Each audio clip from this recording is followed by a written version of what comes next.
만약 누군가가 저에게 당신의 정체가 뭐냐 이렇게 말한다면 저는 이렇게 말할까 생각합니다. 궁금합니까? 예, 저는 죄인입니다. 그러나 내가 믿는 예수님의 은혜로 하나님 아버지께로부터 용서함을 받은 칭의인으로 살아가는 사람입니다.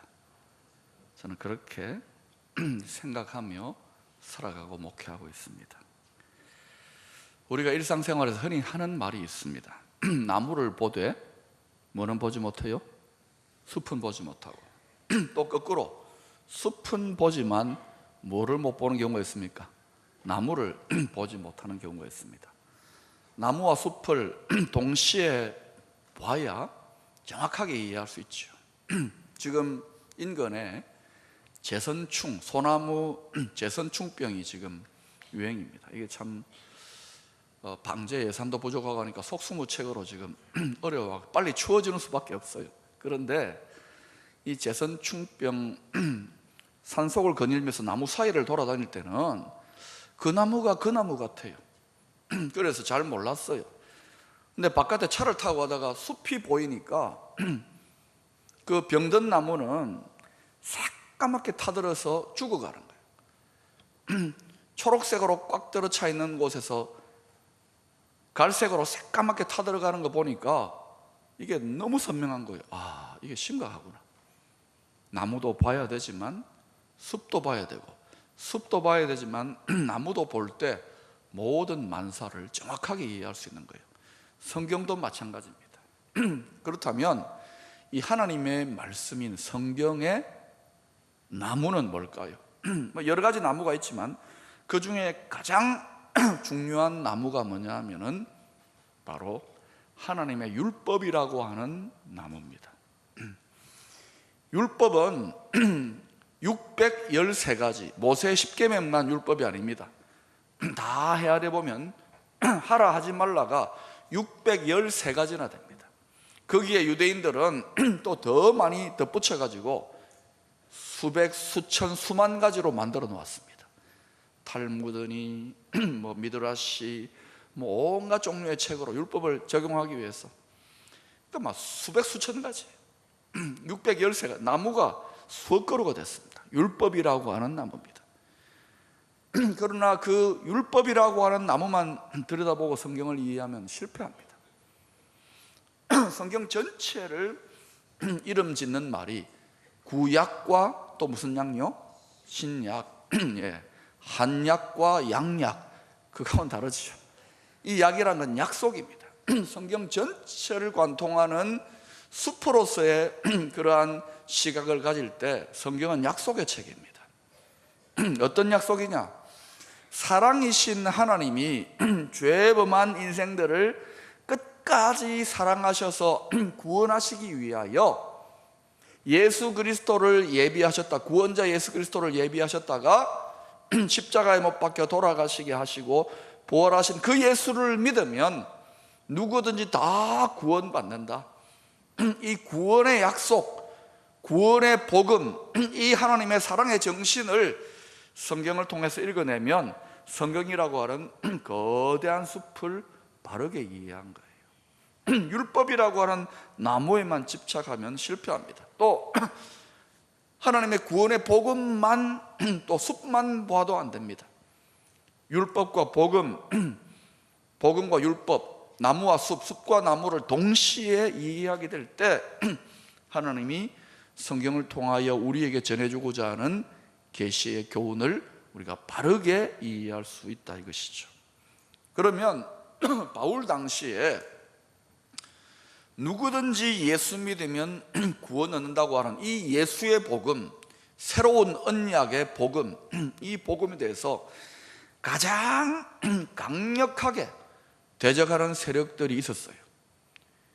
누구냐면 바로 소위 구약의 율법에 정통하다고 하는 전문가라고 하는 사람들, 또 그들은 전문가일 뿐만 아니라 율법을 지키고자 철저하게 지키고자 했던 사람들, 이를 말하여 바리새인과 서기관들과 같은 사람들입니다. 이들을 통틀어서 유대 율법주의자들이라고 해요. 이들과 새로운 언약으로서의 예수 믿으면 구원받는다는 복음이 철저하게 서로 싸웠어요. 이들 복음의 대적자인 유대 율법주의자들의 주장이 뭐냐? 쉽게 말하면 예수만 믿어가지고 안 된다 이거예요. 플러스 알파가 필요하다는 거예요. 예수 십자가만 가지고는 부족하다는 거예요. 그래서 무엇을 이야기하느냐?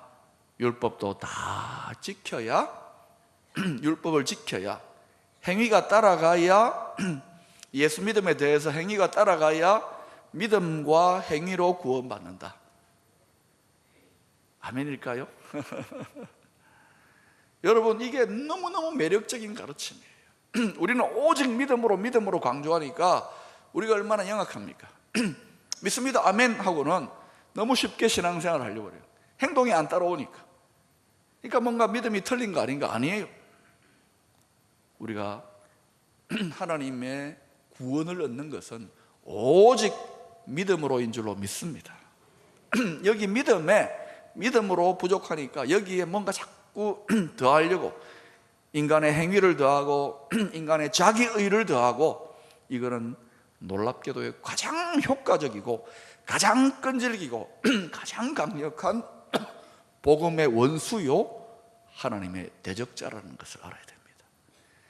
아주 옳은 소리 하는 것 같은데 교묘한 원수예요. 그래서 예수님 당시에도 예수님이 공생애를 할 때 처음부터 끝까지 처절하게 싸웠던 세력이 누구냐? 소위 유대 율법주의자들, 율법에 정통하고 나름대로 율법을 지킨다고 자기의로 꽉 들어찬 바리새인과 서기관들. 심지어 예수님들이 그들을 향해서 뭐라고 욕했습니까? 좋으신 예수님, 우리를 위해 죽기까지 사랑하시는 예수님이 그들 유대 율법주의자들, 자기의로 꽉 들어찬 사람들에게는 무엇이라고 저주하며 욕했느냐 하면, 이 독사의 자식들아, 조금 더 세게 이야기할 거예요. 이 독사 새끼들아.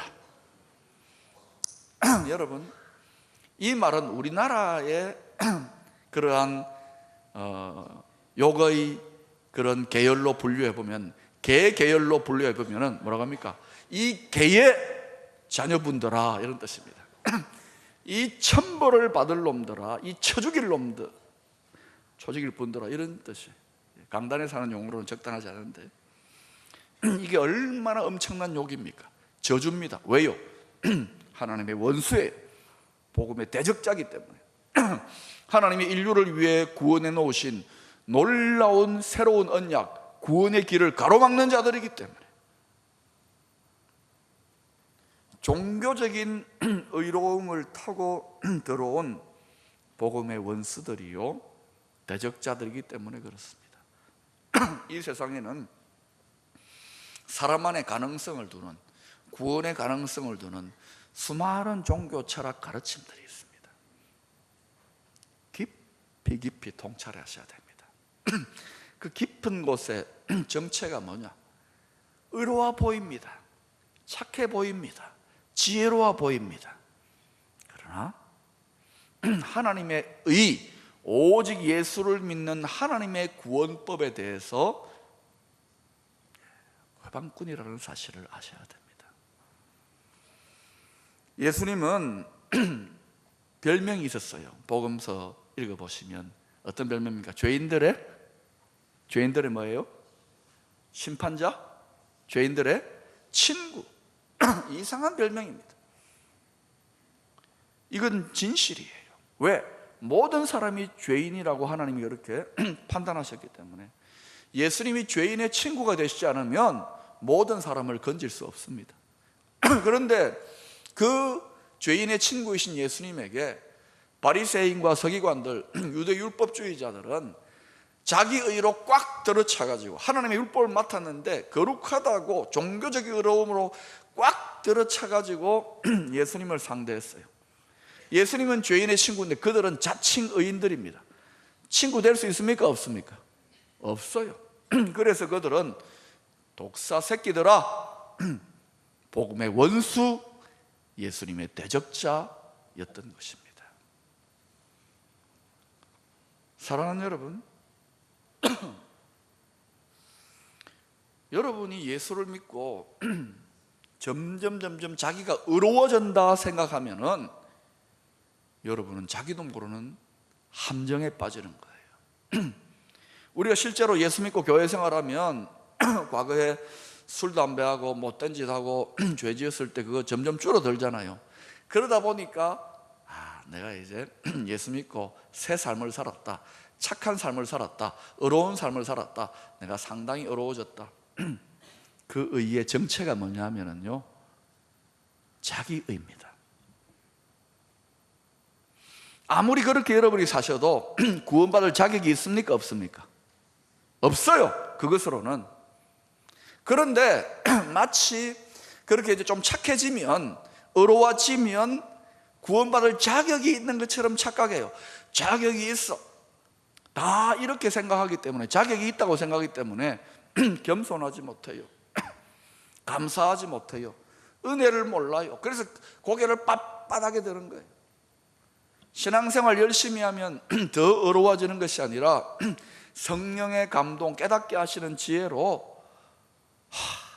나는 왜 이 모양이냐, 나는 죄인의 개수구나, 절망할 수밖에 없습니다. 오라, 나는 곤고한 사람이로다, 이 사망의 몸에서 누가 나를 건져내랴. 그 고백과 그 탄식을 하는 절망의 골짜기로 인도받을 수밖에 없습니다, 신앙생활 진지하게 제대로 하면. 근데 그걸로 끝나는 게 아니에요. 그럼 우울증 환자 되게 해요. 그런데 그때 나를 들여다보고 있으면 소망이 없는데 고개를 딱 들어보니까 하나님이, 그런데도 네가 예수 그리스도, 내 아들 예수 그리스도의 십자가를 믿지 않느냐? 괜찮아, 내가 그거 없는 셈 치고 너에게 예수 그리스도 안에서 자격을 부여한다. 내가 주는 의로움으로 자격을 부여한다. 너는 이제 의롭다 하고 탁 붙잡아서 건져내 주시니까 그게 복음인 거예요. 그게 은혜인 거예요. 바울도 이 예수 구원의 복음, 새로운 언약의 복음이 얼마나 소중하고 중요했으면 예수님과 똑같이 소위 유대 율법주의자들, 그들도 동일하게 말합니다. 예수 믿는 것만 갖고 되나? 하나님이 모세 율법을 통해 주신 전통과 규례들을 다 지켜야지. 이들과 바울의 일생 동안 이방인의 사도 되고 나서 처절한 사투를 벌이고, 예수님도 유대 율법주의자들에 의해서 십자가에 못 박혀 돌아가고, 바울도 로마 황제에 의해서 죽음 같지만 사실은 유대 율법주의자들이 고발해가지고 로마인의 손에 예수님하고 똑같은 길을 걸으셔서 돌아가셨어요. 오직 예수, 오직 예수로만 구원받는다는 이 절대 구원의 복음 때문에 순교했어요. 오직 예수로만 안 된다, 다른 길도 있다, 다른 것 더하는 거, 여러분 이거 복음의 원수요 대적자라는 걸 알아야 됩니다. 우리에게도 만약 때로 이 복음을 사수하기 위한 대가를 지불해야 될 때가 온다면 목숨을 걸어야 돼요. 이거 분명히 알아야 돼요. 믿는 둥 마는 둥 하면 안 된단 말입니다. 세상이 얼마나, 이 세상의 배후 위에 공중권세 잡은 원수가 얼마나 지혜로운데, 왜 예수님이, 왜 바울이 다 좋아, 좋은 게 좋아 더하지 않고 오직 예수를 붙잡았느냐? 그래야지만이 모든 믿는 자들 누구든지 차별이 없이 자랑이 없이 믿게 하는 광대한 십자가 구원의 길이 열리기 때문에 그래요. 그러니까 유대 율법주의자들은 어떤 오류에 빠졌습니까? 율법이라고 하는 나무 한 그루 한 그루에 신경 쓰다가 전체 하나님의 계시의 말씀인 성경, 심지어 구약 성경도 마찬가지예요. 전체 성경에 하나님의 구원의 복음에 눈뜨지 못하게 된 거예요.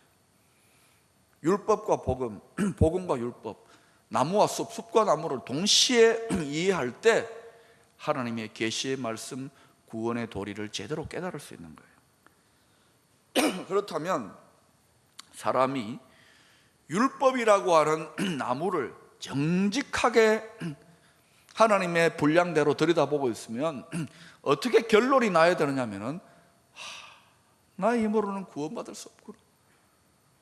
나는 뼛속까지, 세포 DNA 하나하나까지 죄인이구나 라고 결론 내려져야 되는 게 정상입니다. 왜? 율법은 가장 정직한 거울이기 때문에. 율법의 기능은 뭐냐? 오늘 로마서 3장 20절 보시면 결론이, 그러므로 율법의 행위로 그의 앞에 의롭다 하심을 얻을 육체가 없나니 율법으로는 죄를 깨달으니라. 율법을 들여다보고 있으면, 율법이라고 하는 성경의 나무를 들여다보고 있으면 죄를 깨닫게 되는 거예요. 나는 구제불능이구나. 이것을 깨달아야 돼요. 율법은 그러니까 무슨 기능을 하느냐? 율법은 모든 인생들 예 없이 전부 다를 죄인 만들어가지고 오직 예수 구원의 복음 앞에 죄인으로 딱 세워놓아야 되는 거예요. 복음화가 일어나기 전에 무엇이 일어나야 되느냐면 율법화, 죄인화의 과정이 먼저 일어나야 되는 거예요. 의인으로는 구원받을 수 없어요. 왜? 의인은 구원이 필요 없는데. 그러니까 여러분이 전도하고 복음 전하는데 제일 힘든 게 뭡니까? 그 사람 죄인인 거 깨닫게 되는 게 제일 힘든 거예요. 죄인이라는 사실을 시인하고 깨닫고 뼈저리게 느끼면 게임 끝났습니다. 그러면 그때는 막 복음이 너무너무 감격이 되고 눈물이 주룩주룩 나고 막 견딜 수 없어. 그런 사람들 가끔 뭐잖아요. 저것들이 왜 저러나? 죄인인 거 깨달은 거예요. 은혜는 가만히 있으면 은혜는 원래 찬란하게 빛나는 거예요. 근데 왜 우리는 처음에는 그랬는데 지금은 안 그럴까요? 예수 믿고 너무 어려워져서 그래요. 너무 착하게 열심히 죄 안 짓고 살다 보니까 너무 어렵고 너무 착해요. 아니, 우리끼리 하는 말이지만 우리만큼 착한 사람들 어디 있습니까? 뭐 술 담배를 하고 뭐 못된 짓을 하고 뭐 돌리고 하고 사기를 치고, 안 그러자 우리 얼마나 착합니까? 얼마나 괜찮습니까? 그런데 그래도요, 하나님 보시기에는 뭐예요? 죄인의 개수. 하나님의 법의 분량, 율법의 분량으로 봤을 때는 택도 없다예요. 세 발의 피라는 거예요. 그런데 우리가 착각해요. 자격이 있다, 의롭다. 그게 바리새인과 서기관들, 유대 율법자들이 빠진 함정이고, 믿음에 대해서 행위가 따라가야 된다, 이렇게 자꾸 외치는 까만 복음에 얼마나 끈질기고 집요한 원수들이 2000년 교회 역사상 따라왔는지 모른다고요. 바울이, 예수님이 죽기까지 예수 구원의 복음을 사수하기 위하여, 하나님 아버지의 구원의 복음을 사수하기 위하여 대가를 지불했는지를 제발 좀 바로 깨달아야 돼요. 신앙생활의 가장 치명적인 오류, 가장 악질적인 이단이 뭘까요? 요즘 교회 안에 침투해가지고 뭐 성도 빼가는 그런 이단들, 그러나 여러분, 말도 안 되는 이단이고 그런 이단 말고 가장 치명적인 이단인 줄도 모르는 오류가 뭐냐 하면은, 신앙생활 오래 하고 열심히 할수록 내가 자격이 있다, 이만하면 천당 갈 자격이 있고 이만하면 내가 의롭지, 이단입니다. 그거 오류입니다. 자기의의 바벨탑을 세우는 거예요. 하나님은 그 깨뜨리기를 원하세요. 여러분, 교회마다 예수 오래 믿은 분들이 문제입니다. 용서하고 들었어요? 저도 오래 믿었잖아요. 예수 오래 믿은 분들이 문제예요. 이름하여 묵은 닭, 알도 못 낳아요. 잡아서 고기를 먹어보려면 질깁니다. 왜 그럴까요? 왜 우리가 묵은 닭 같이 될까요? 이유는요, 의롭다, 거룩하다, 자격이 없습니다. 하나님의 법 앞에 율법이 얼마나 엄격한데요. 이 사실을 깨달아야 돼요. 바울이 겸양으로 죄인의 개수로 한 거 아니라니까요. 우리가 자기 의로 의롭다 하는 순간 우리는 복음의 원수로, 예수님의 대적자로, 예수 믿고 한 가족 되었는데 예수님께 어떻게 비쳤냐? 하나님 아버지께 자식이긴 자식인데 니는 왼수다, 왼수 같은 자식이 되는 거예요. 그러니까 그렇게 자칭 자기가 의로운 사람, 하층, 하나님이 어렵다고 하는 사람이 아니라 자칭 어려운 자들이 교회 안에 많이 생기면 그 교회는 심판과 정죄와 판단과 모든 것이 난무하는 거예요. 교회마다 왜 가장 대한민국 사회에서 조직으로 말하면 가장 강력한 자주 모이는 공동체가 교회 공동체 아닙니까?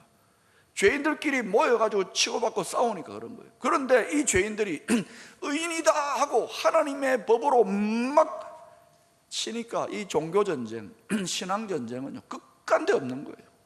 이런 일들이 일어나잖아요. 왜 그런가? 죄인이다. 하나님의 법은 예외 없이 다 죽는다, 다 죄인이다. 이렇게 돌아가니까 우리에게 뭐가 필요합니까? 새로운 구원의 길, 새로운 살 길, 그게 하나님이 예비하신 새로운 약속, 하나님께로부터 일방적으로 주어지는 하나님의 의가 필요했던 거예요. 그게 십자가에서 우리를 대신하여 돌아가신, 우리의 죄짐을 짊어지고 돌아가신 예수 그리스도 십자가를 우리가 딱 믿으면 하나님이 그래, 그거 어렵다고 인정해 줄게. 네가 자격이 없거든, 네가 행위가 안 되거든, 그런데 너 어렵다고 인정해 줄게. 그래서 칭의인 되는 거예요. 그게 하나님이 예비하신 복음의 길인 거예요. 그러면 이것은 어떤 겁니까? 이것은 축복의 길이고 구원의 길이고 본질상 우리의 실력으로 우리의 행동으로 이룬 게 아니잖아요. 그러니까 이건 누구든지 믿기만 하면 어떻게 됩니까? 구원 받습니까? 안 받습니까? 믿기만 하면 묻지도 따지지도 않습니다. 이중보장입니다. 묻지도 따지지도 않아요. 누구든지 믿기만 하면. 그리고 자랑할 거 있습니까? 없습니까? 없지요. 내가 하는 것은 믿습니다예요. 진실된 믿음을 보이기만 하면 내가 막 엄청난 행동을 하고 엄청난 일을 해가지고 그거를 자랑하는 게, 그 공덕을 자랑하는 게 아닌 거예요. 그러니까 차별이 없고 자랑할 게 없는 거예요. 만약에 믿음으로 부족하니까 거기에 행위라고 하는, 법을 지키려고 하는 행위라고 하는 플러스 알파를 복음에다 섞어 놓으면 어떻게 될까요? 그러면 전부 다 자랑합니다. 우리 조상은 믿음의 7대조에 어떻게 천국의 로얄 박스에 갔고 뭐 구원을 당연히 받을 자격이 있고 엄청난 우리가 쌓았던 공덕과 의로움에 따라서 온갖 종류의 자랑이 난무할 겁니다.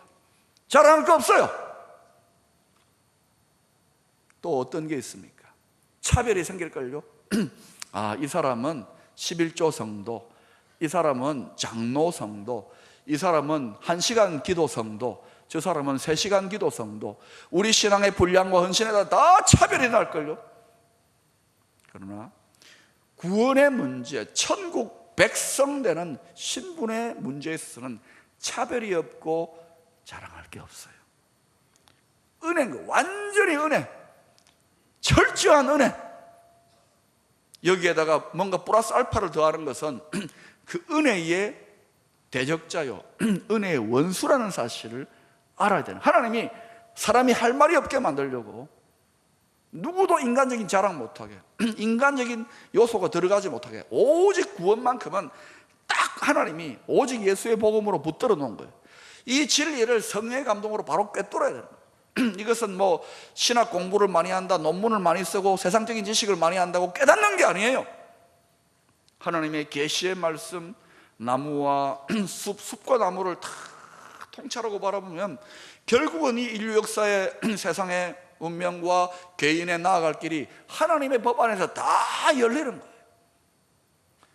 이 은혜에 빚져서 살아간다면 우리는 어떻게 살아야 될까요? 2주 뒤에 베스트입니다. 여러분이 정말 은혜를 깨달았다면 또 매년 1년마다 한 번씩 하는 전도잔치라고 또 부탁하고 거절당하고, 은혜 베푸는 삶에 한번 참여해보려는 신용이라도 하고 거절해도 당하세요. 그러나 분명히 하나님 예비하신 구원 얻을 영혼들이 있습니다. 신경 좀 쓰셔서 하나님의 은혜에 동참하고 그 은혜에 하나님을 본받는 삶을 살 수 있기를 축원합니다. 기도하겠습니다.